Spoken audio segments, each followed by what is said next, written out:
जर एखाद्या व्यक्तीचे नागरी किंवा करारातील हक्क भंग झाले असतील तर या परिस्थितीमध्ये कुठला कायदा आहे का जो आपल्याला विशिष्ट दिलासा देईल, तर नक्कीच आपल्याकडे स्पेसिफिक रिलीफ ऍक्ट 1963 ज्याला आपण SRA म्हणून ओळखतो, या कायद्याअंतर्गत आपण दावा दाखल करू शकतो.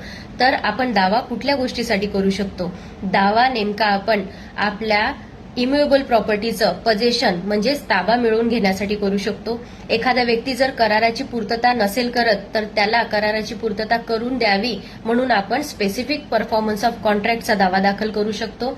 एवढंच नव्हे तर एखादी डीड आपली झालेली असेल, इन्स्ट्रुमेंट बनवलेलं असेल तर त्याचं आपण कॅन्सलेशन सुद्धा करू शकतो. एखाद्या राईटचं डिक्लेरेशन सुद्धा मागू शकतो कोर्टाला. एवढंच नव्हे तर कोर्ट आपल्याला परपेच्युअल इंजंक्शन आणि मॅन्डेटरी इंजंक्शन सुद्धा देते.